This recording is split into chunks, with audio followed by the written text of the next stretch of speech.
Welcome back to the Football Fitness Federation podcast. This is episode 221. I'm delighted to welcome onto the podcast today Head of Sports Science at Atlanta United, Andy Gard. Andy, how are you? I'm great, Ben. I'm doing well. Thank you so much for having me on.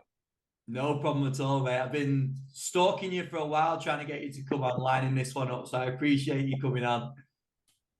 No, well, I appreciate you being flexible, and yeah, it's a real pleasure to be on such a prestigious podcast. So thank you. No problem at all, mate. Andy, we always start in the same place on the podcast, and that's about you, your background. I've just mentioned your current role, but can you take us back? Can you give us a little bit of backstory on yourself? Yeah, for sure. Going back a little bit now, but I guess from the academic side, it started way back in Durham, in the northeast of England, with my undergraduate degree, where I was kind of on quite a broad sports science course, and was exposed to a lot of different kind of facets to sport performance, and as well as the cultural side as well, which I thought was a great start and really kind of set me up for my pathway and guiding me where I wanted to go with my career. You're not really sure at the start of uni, so it was the perfect place to start, really, and was exposed to a lot of cool different things. Eventually kind of led me down the physiology route, exercise physiology with through my dissertation, my supervisors there. And ultimately then I went on to present with some colleagues at the BASIS student conference, which was at Hull that year. My supervisor then introduced it to my next supervisor, who I ended up doing a master's with Rezzil at Hull, and some really great people, great staff, and a really cool group of kind of postgraduates and doctoral researchers as well. So that was really cool. And I got a really nice balance of kind of both the academic side there, but also their kind of program of applied experiences as well. So I could get some really cool volunteer work, part-time work on weekends, Hull City Academy, Scunthorpe Centre of Excellence. It was actually with Steve Barrett, some of that, ironically.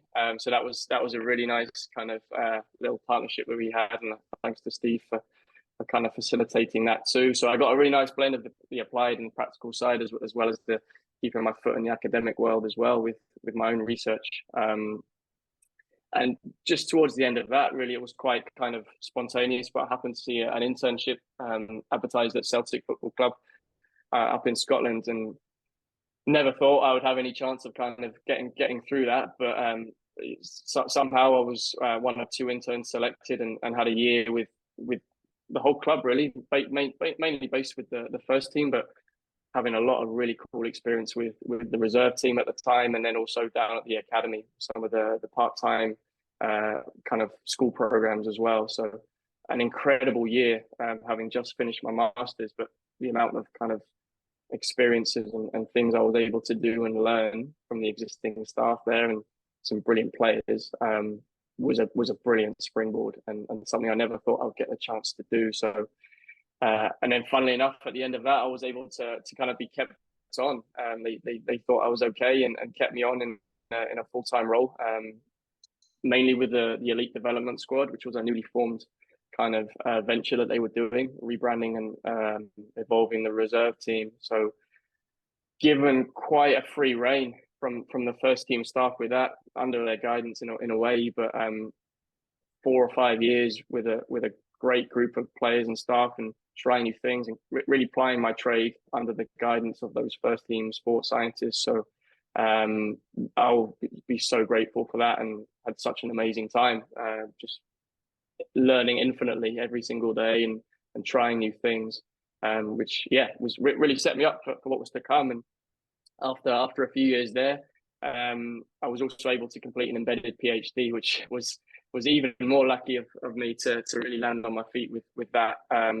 So again, having the applied and academic experiences at the same time was a huge string to my bow, and something I count myself very lucky for over those kind of several years. So and then after that, change of scenery, went for about a year or so over to Qatar at Aspire Academy, working with the players at the academy itself, but also doubling up as a sports scientist and physiologist for the Qatar Football Association, where it's similar groups of players who both work for play for the national team, as well as the academy itself, which again was just such a different but an incredible experience.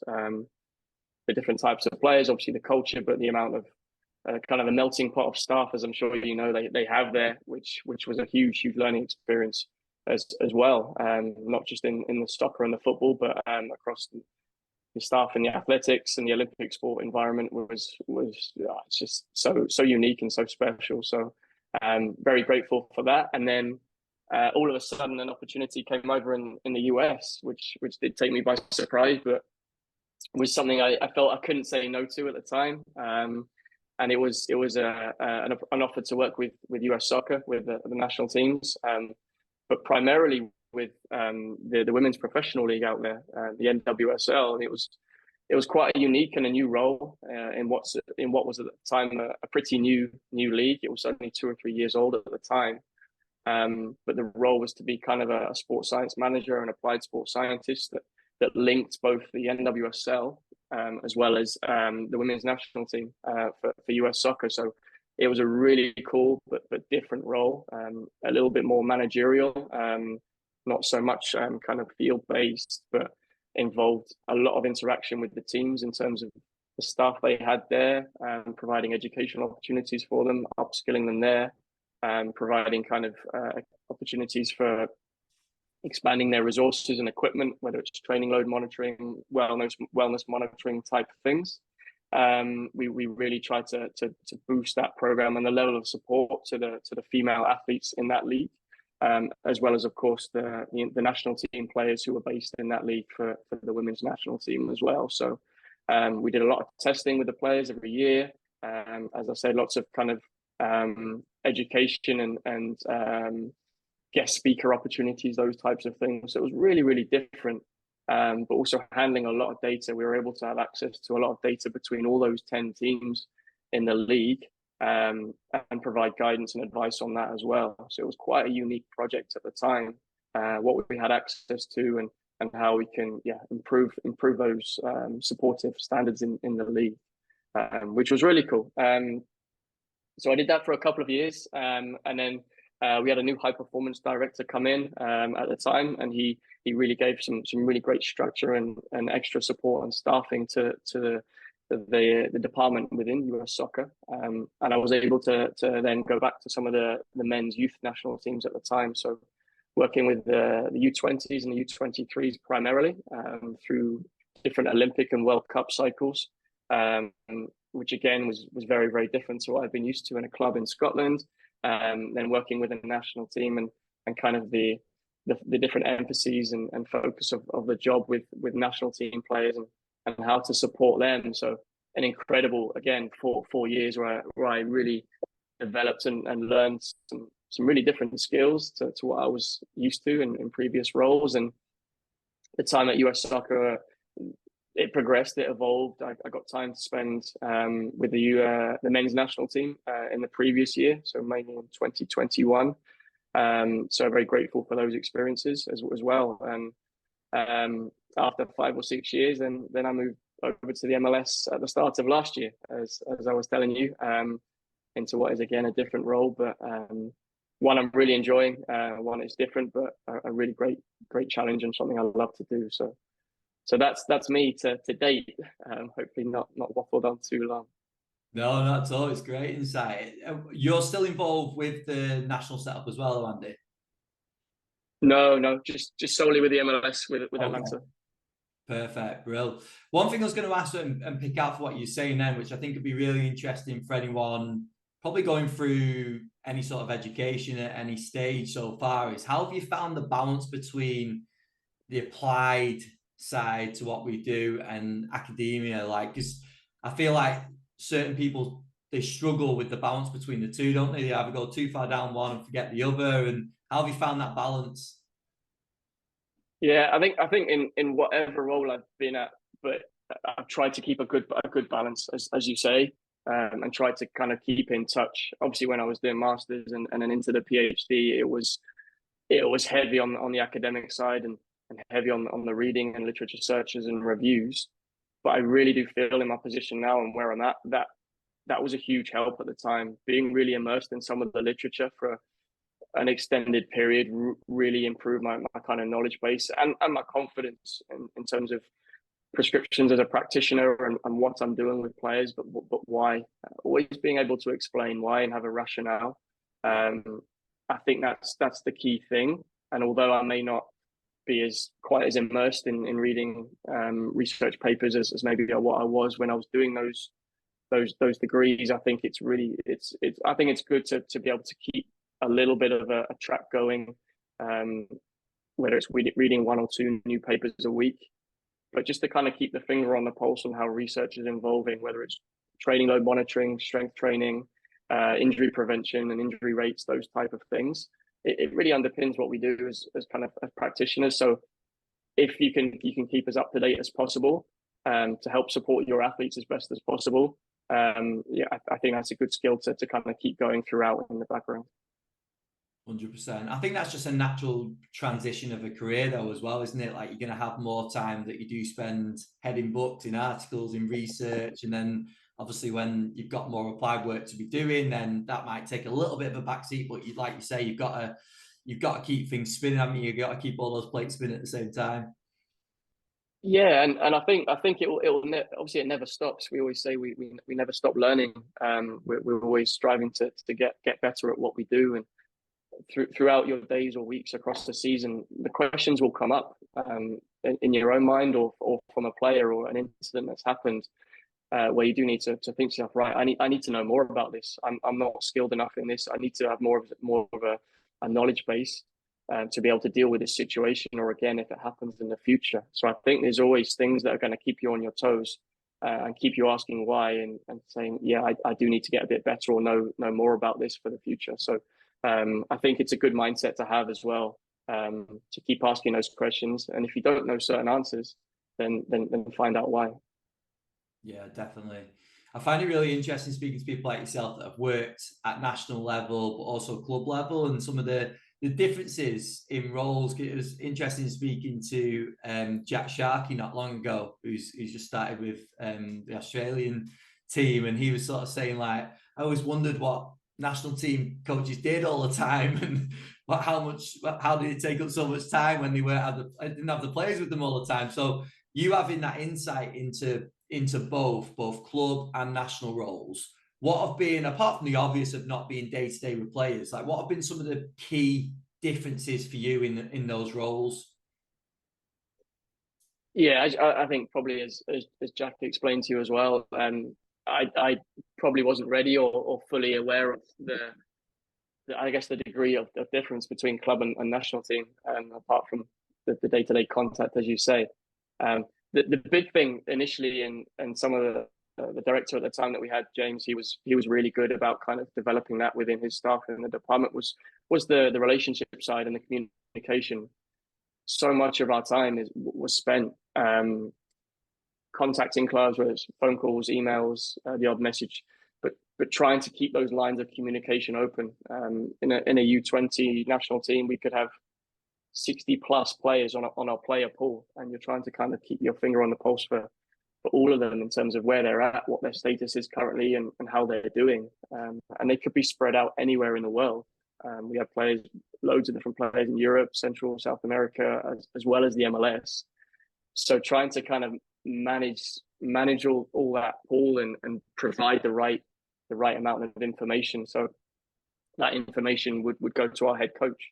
So my job was to generate as much kind of pertinent information as I could from the sports science, the physical preparation, as well as maybe the kind of the more social and pastoral sides as well. And sort of social too, and what the players are like if we hadn't had them in before. But try and generate this information to get a really good picture of the players we're looking to bring in for their head coach, the type of player, the position, someone who's going to be able to mold into our style of play, but also, of course, good people. And I know Alex Ferguson did a lot of research on that when he was at Man United and looking to find the right fit for their environment. It was a little bit the same in that respect. So I think as much information as we could generate was always going to be helpful. So it was just building those relationships with the performance directors, the sports scientists at the club. And it was something I really enjoyed doing because, yes, you're talking about their players and and how they're doing in regards to maybe our next national team coming up. But you're also it's just organic networking as well. It was part of the job, but you get some really great friends and colleagues through that, and it leads to various opportunities in the future, whether it's future roles, going on club visits, you'll see them at conferences or just on a game day in the MLS now, for example. There's so many different people you come into contact with. It's a really cool environment, but really did improve my kind of organization and communication skills to get that information we needed for our national team to succeed for that next camp or whatever it may be. Is there anything specific, you've obviously said there about sort of communication skills, but is there anything specific that you feel like you've really progressed with from having such a reliance on communication and building relationships in that role to now stepping back into the day-to-day with players? Yeah, I think it's a bit of a cliche kind of in a way, isn't it? Like communication is key in whatever kind of field or sector of work that you're in. And I think it's still as hugely applicable in the club now as it was in the national team. Within our high performance department or all the different departments within the training ground, we need to be in close communication with the medical staff, with the technical coaching staff, groundsman, chef, kitman, all of these type of people. Like, you need to have good communication skills to make sure everyone's on the same page and things don't slip through the cracks, which again ultimately filters into supporting the player, the individual, as well as the team.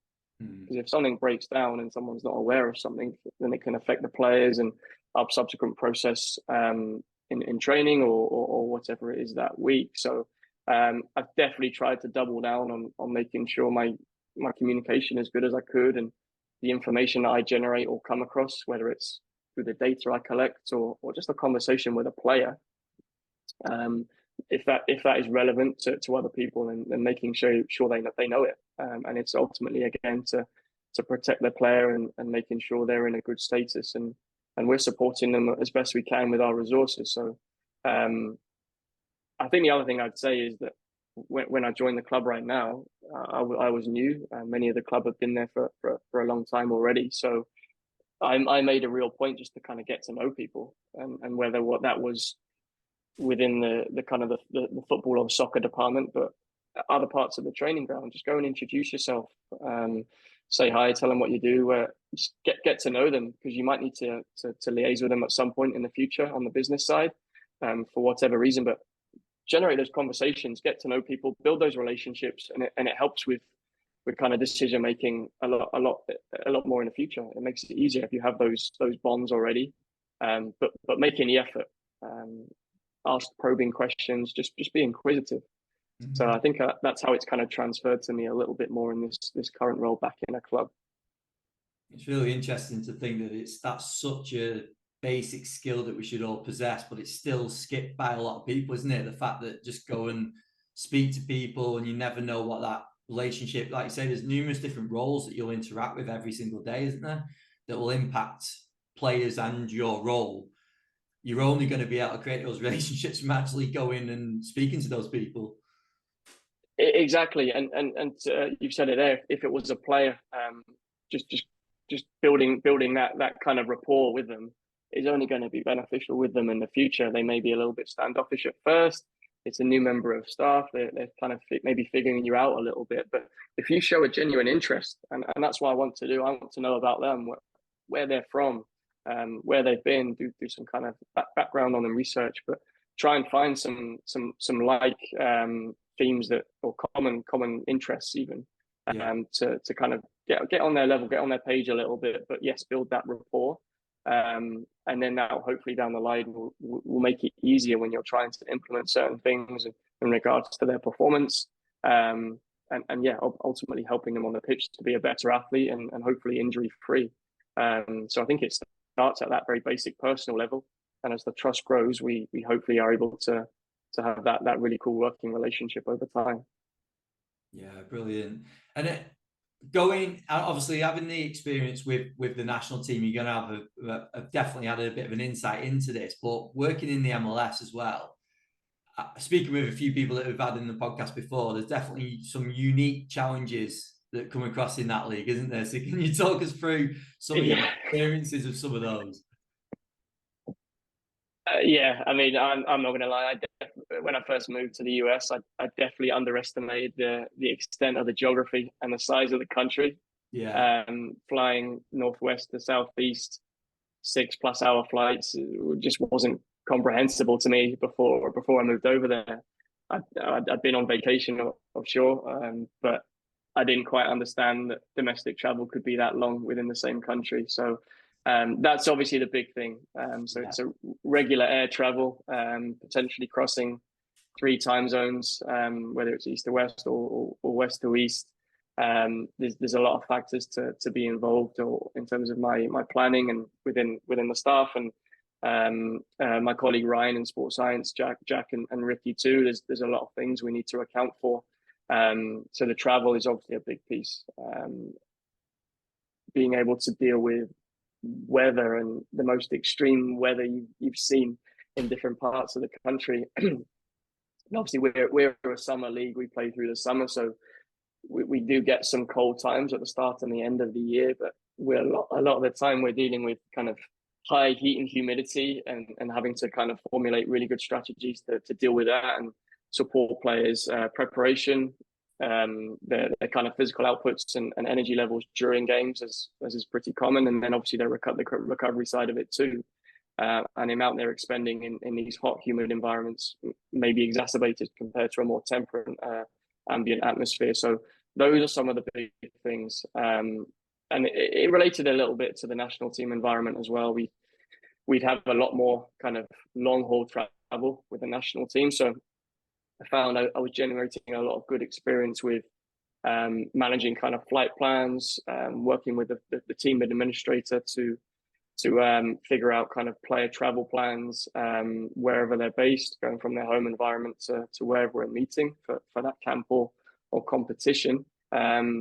Dealing with experts to help with that. So how can we manage the training plan on arrival?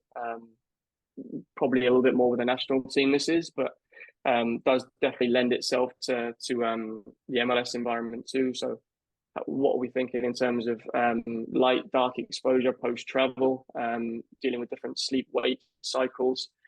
When are we planning the training on arrival? Is it appropriate in relation to where we've just traveled from? Are we on a multiple road trip where we're going to 2 or 3 different cities across the US, multiple time zones? And are we training at the appropriate times? Are we allowing enough time for appropriate sleep? Possibly for players to get sleep extension to repay sleep debt if it's been an evening game. We're traveling back home again at 11 p.m. at night, not getting home till 4 or 5 in the morning back in Atlanta, for example. So how does that have implications for our kind of planning and periodization after that? So I think the big things are those kind of sleep, the travel, and the environmental considerations. For me, as a sports scientist, I always need to have them in my mind. So when we're planning the training and periodizing the training with the coaches, there is this kind of layer of context every week, depending on who we're playing.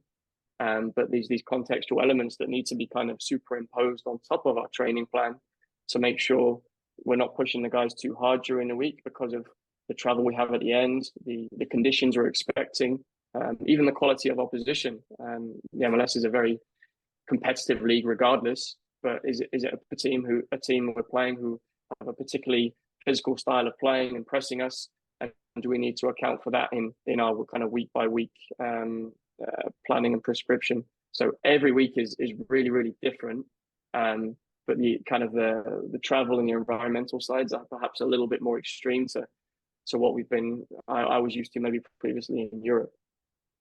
And with that travel as well, Andy, I can't remember who it was I spoke to, possibly Johnny Northeast. He was talking around the restrictions around commercial and private flying. Are there still regulations like that in place? We're pretty lucky still, to be fair. We're still on these charter flights, or have been up till last year anyway. So charter flights to our away games does make it a little bit easier in terms of the amount of equipment we travel, the hydration and the nutrition kind of support we're able to provide the players on flights. to ensure they're getting that kind of quick recovery in a couple hour window after the game, especially if we're in a dense period, which is kind of another facet to consider. So we have more control over that, and the players have a little bit more space to be able to kind of stretch out as best as they can within reason, and try and get some of that important sleep and quality rest between games, and any other modalities that we can bring on the planes to kind of facilitate that recovery as well. So we're pretty fortunate in that respect. But in terms of travel fatigue itself, that's hard to combat. So we always need to be mindful of that in the subsequent days after those trips, and how we're managing the players, how they're responding, and how they're recovering. I can't remember who it was recently that posted the graphic of some of the travel in the MLS. And here we are over in the UK complaining about a 2-hour journey, same time zone, back before tea. It's it's a bit different. Yeah, 100%. The other area is obviously with working in the MLS, you're going to have players with different backgrounds, different experience levels, especially in terms of sports science as well, in terms of exposure. So how have you found that? Like, how have you found working with players with all different sorts of experiences? Yeah, I think that's a great question, Ben. And again, maybe something I was slightly naive to, even having been in the US for a little while before I joined the MLS. Yeah, maybe I wasn't quite as aware of the extent of how varied the roster compositions can be, and the makeup of the squads. And obviously, foreign players is a common thing in football throughout the world now. But so, for example, there's a lot of Spanish-speaking players within the MLS, and we have quite a few within our team as well. So this immediately was a new challenge to me. I had already started learning a little bit of Spanish prior to the role, but this really kind of accelerated me in trying to develop my language skills, both reading and conversational, because it's massive. And I'm realizing now how big that is, because making the effort on my part to try and be able to speak the same language, and they learn English too, of course, but for me be able to speak some basic elementary Spanish to them as well, I think is, I hope it's appreciated, because it does build those relationships, as I alluded to before. But by making the effort and just getting those initial touch points and building that rapport. So trying to make the effort to have some of that conversation in their own language is a big thing, I think. But it helps to understand, from my point of view, where they've come from as well. Like what was their previous club, or what was their background growing up, and how have they been exposed to sports science from my end, and what's their experience of that? What do they like to do? From a pre-training routine perspective, their strength training, injury prevention, nutrition, all these types of things. I definitely underestimated that at the start, but now I'm realizing it really has to be a bit of a compromise. My role is obviously to provide some kind of education in these aspects to make sure they're on the optimal program for them and their position and their current training status. But can I get a really good understanding of what they're exposed to before, in terms of a physical preparation philosophy? Is it a different methodology that they work to wherever the club or the country they've come to before? And how can I kind of make that balance or compromise to integrate some of the things that they are used to, and things that they like to do as well, but also kind of bleed in and drip in a few new little things that I believe will benefit their performance on the field, while making sure that I explain that to them as well. Like, have you tried this? We'll try microdosing a little bit of this in once or twice a week, but this, always explaining why it's going to help them perform for the coach and do well, and hopefully help the team succeed. So there's always a rationale, whether it is scientific or maybe a little bit more in layman's terms, but ultimately saying, this is how I want to help you, and I'm understanding of where you've come from and what you're used to in terms of your training methodologies. That is where your methodologies have to be so flexible and adaptable, isn't it? Because when you've got your squad of however many it is, you've got say you've got 20 odd players, you've got 20 or so different experiences, haven't you, and different personality types. And so one way of working isn't necessarily going to work for all players. How do you find getting around them all, though, Andy? Because you've got obviously such a big group relatively to deal with. And when you're trying to apply that in essentially an individual approach for each player, how have you found that? Yeah, it's a good shout. And I think one of the ways we've gone about it with us is we're fortunate to have a really good group of staff in the high performance department, between the medics and the performance scientists, the sports scientists as well.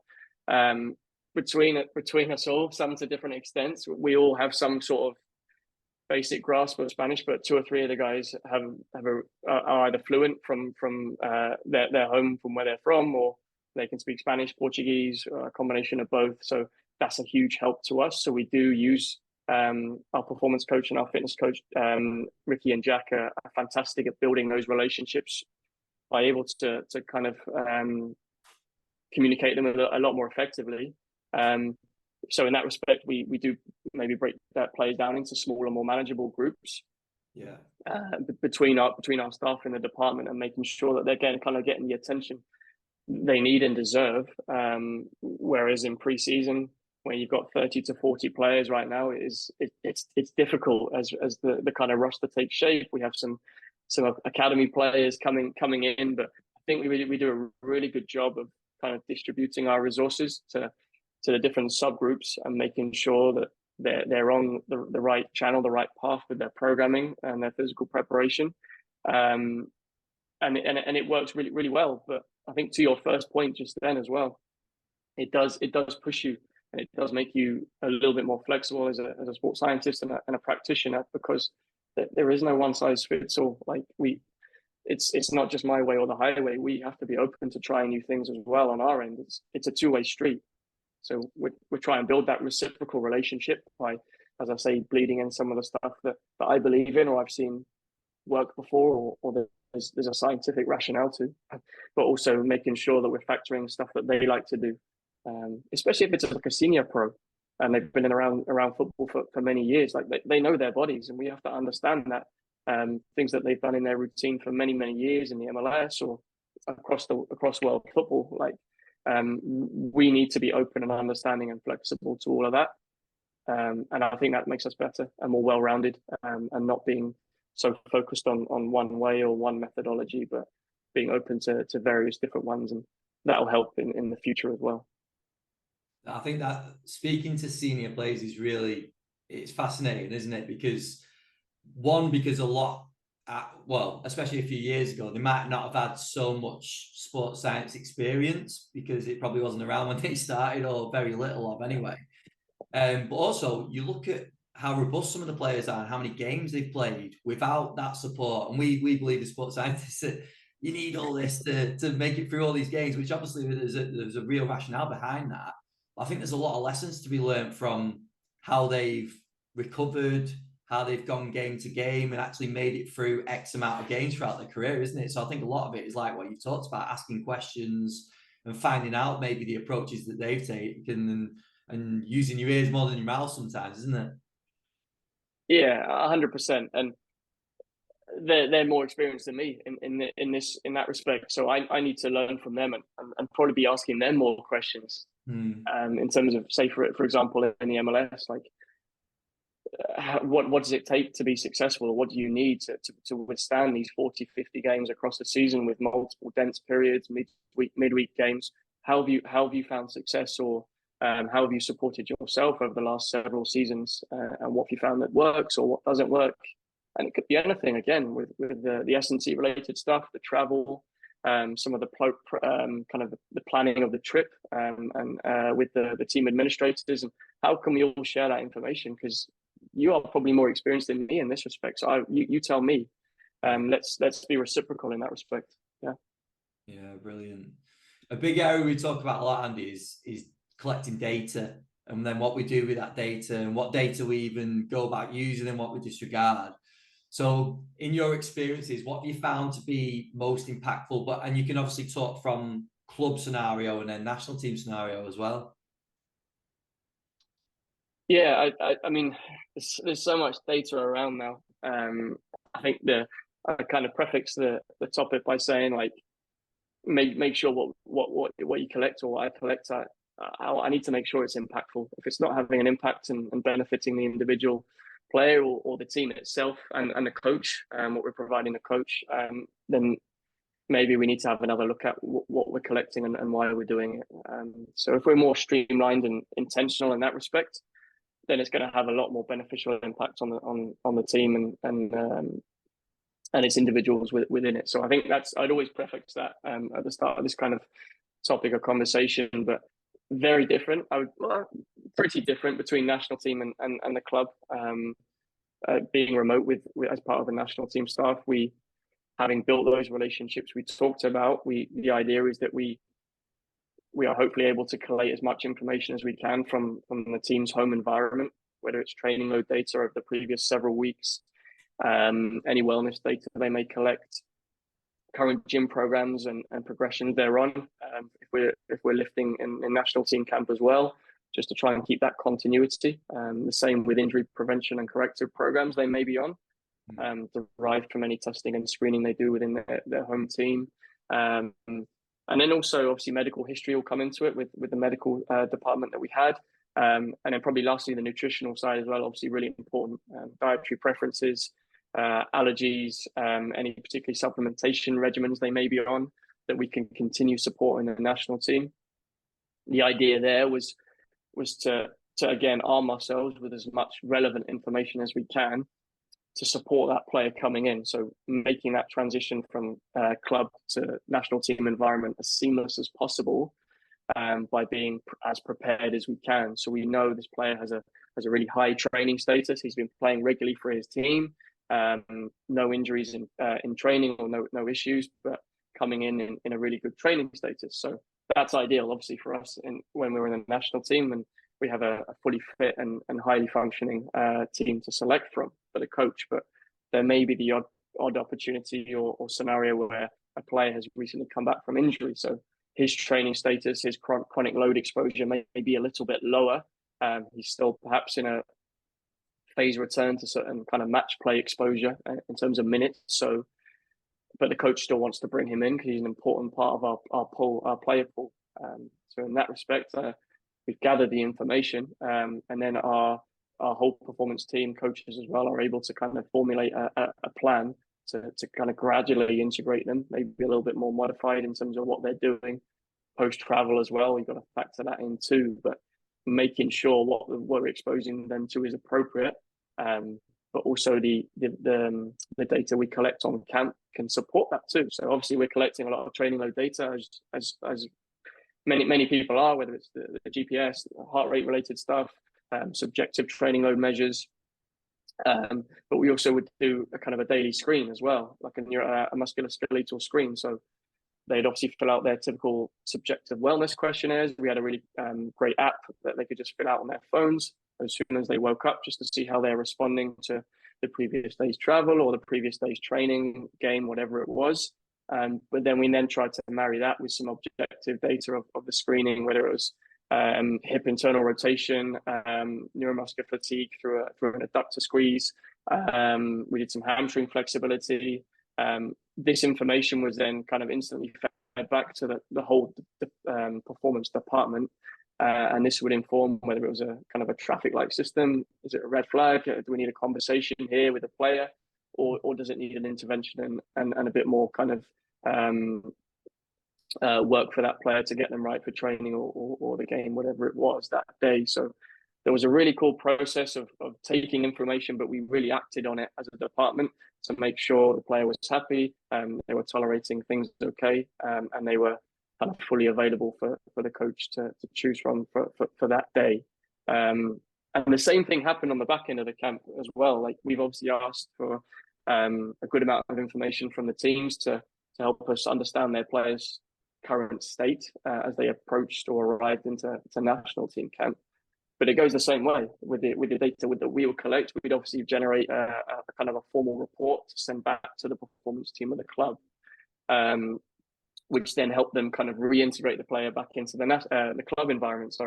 So again, it's a reciprocal, it's a two-way exchange, and it's to help support their athlete as well. Like it's the club's asset that could be worth X amount of money, or in now or in the future. So it's doing our due diligence, and our duty to support their athlete and their assets, but return them safely to that environment. So a lot of the time it was maybe more recovery based kind of mindset that we were in, because there was often a lot of games and the training kind of load, or the frequency of training maybe a little bit lower in national team compared to the club. But the kind of the mindset was often recovery and making sure that their freshness and is there and available for the coach, as opposed to the club environment, where it is a little bit different, and we are trying to get some adaptation, and kind of target certain areas or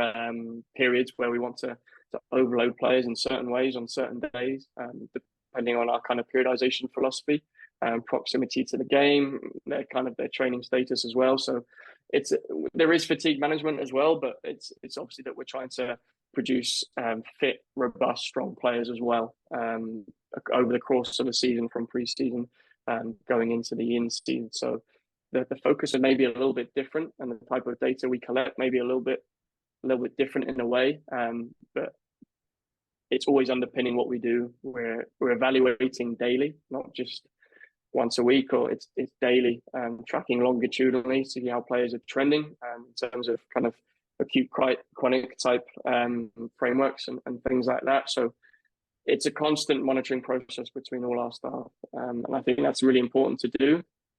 It's day to day, it's week to week changes, as well as the more longitudinal time periods, to see how they're tolerating, and are we identifying any trends in their training loads? Are we supporting it with some fatigue monitoring for some of the valve equipment, for example?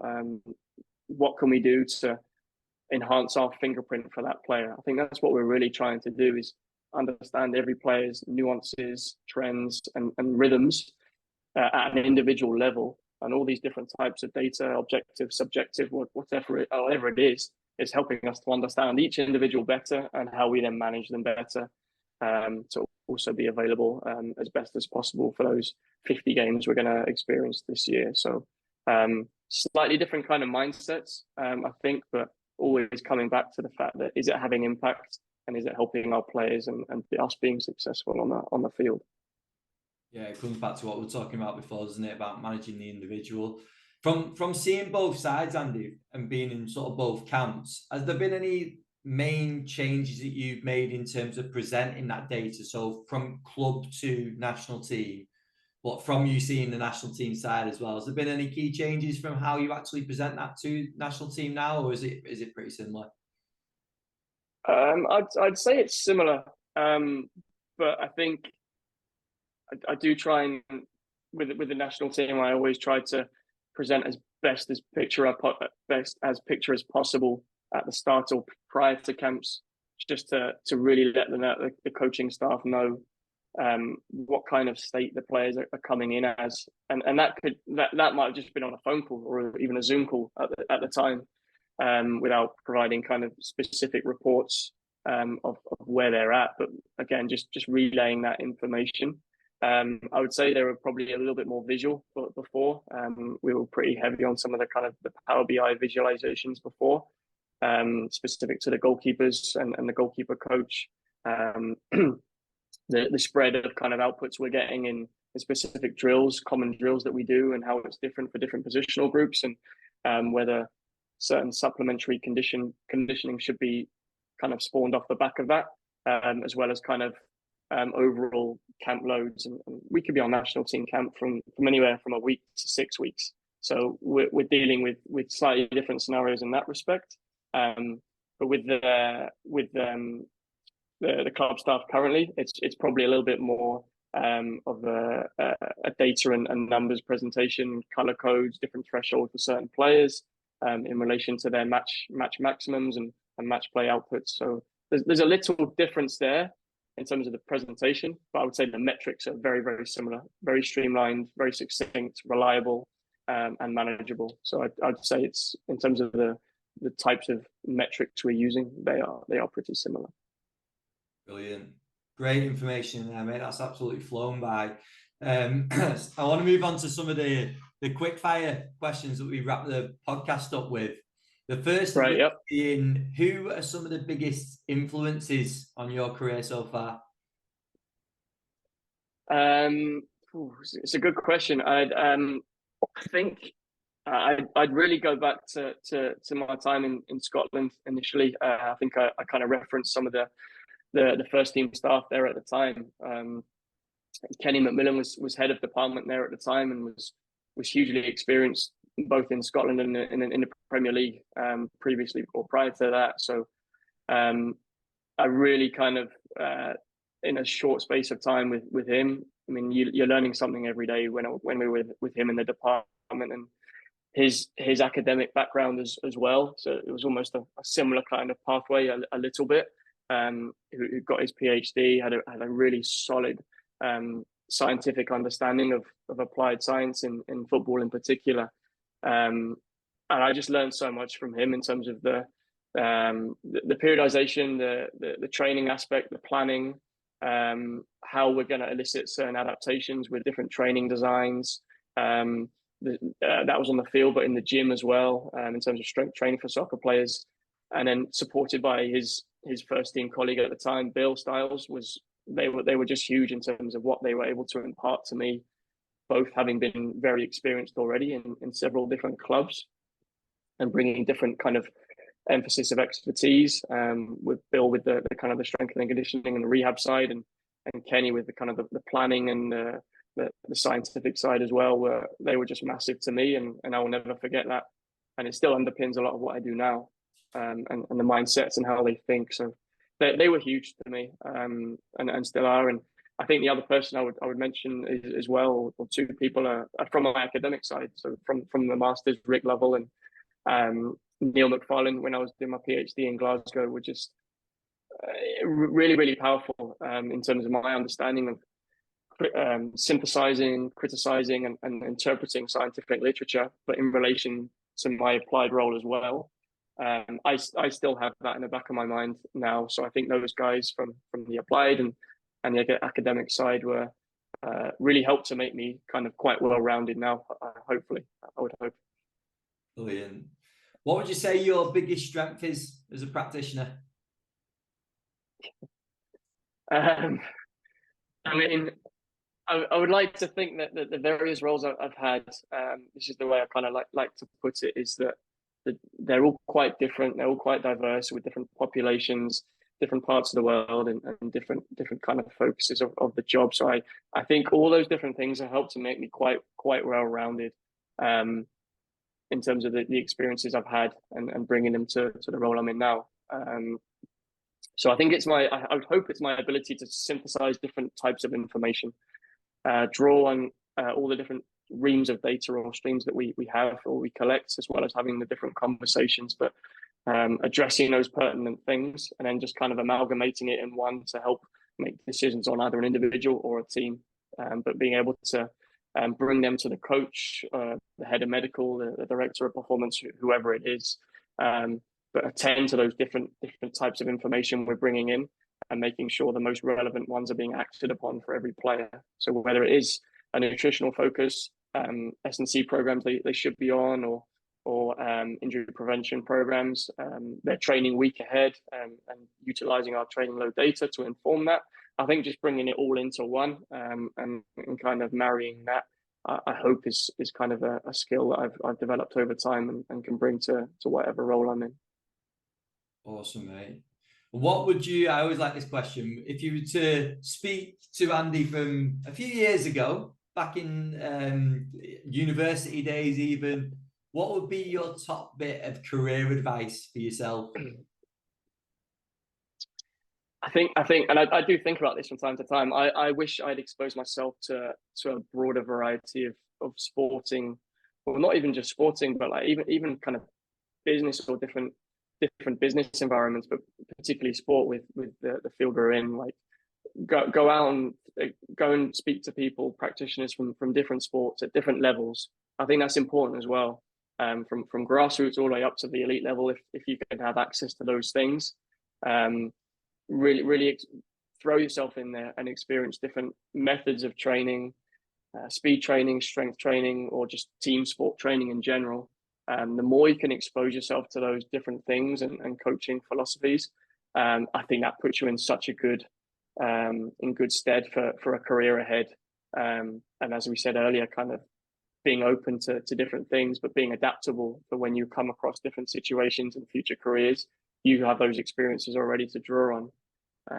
Sports with different energy demands, physical demands, you are able to draw on all these different things and formulate a plan to whatever role you're in. So I think just exposing yourself to those different sporting environments and coaching philosophies as much as you can, and that time allows you. Yeah, I love that answer. And you've got a number of books behind you there. So I'm going to ask around CPD. We've talked about applied, the time where we're focusing a little bit more on the applied side and the academic side. What's your approach to CPD now? Continually developing yourself as a practitioner. What's your approach right now? Yeah, obviously it's common, and I think it's really good practice. The way I look at it for myself anyway is just always kind of questioning, like, how can I get better? What am I missing? Obviously that's probably dependent a bit on the role that you're in, because you should then be able to utilize that hopefully instantaneously in the role you're in. But I look at it from that perspective, and what am I in charge of, or what's my remit now, and where do I maybe lack in certain areas, or where can I get better? And I think that directs where I look for certain CPD things, whether it is reading academic literature and papers and stuff like that, or maybe a webinar, as the world is now with different webinars, even reaching out to someone. And I think that's something I tried to push on more within the national team, was if there was a question I couldn't answer, I needed help with, I would research, or through a friend find out who are the experts in that area, and can I drop them a message, request a phone call or a Zoom or something like that, but have that quality time with a real expert, because those are the people we want to learn. They've done the research perhaps themselves, so those are the kind of the ways I look at it, to direct some of my CPD, and again, hopefully just keep making me better. It never ends, but that's the way I look at it. I think that's a great point. It's one thing I think people don't utilize enough, isn't it? Because when you would like to have a conversation with whoever it is in whatever topic, the worst they can say is no, or ignore the message. So I think it's always worth doing, isn't it? And I feel like that's probably not done enough. Yeah, I mean, and whatever it is, whether it's requesting a conversation like that, or you need help with something else, you don't ask, you don't get. Yeah. And if the answer is no, or there is no response, then keep persisting. Like, this is for your benefit and your athlete's benefit. So be persistent within reason, and be respectful. But yeah, just reach out to people, and even doing things like this, yourself and I having a conversation, it's just good fun, and it's so informal, and you'll always pick up something.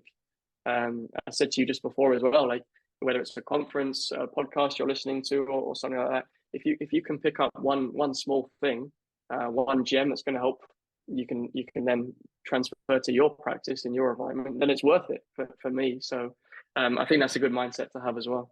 Yeah, 100%.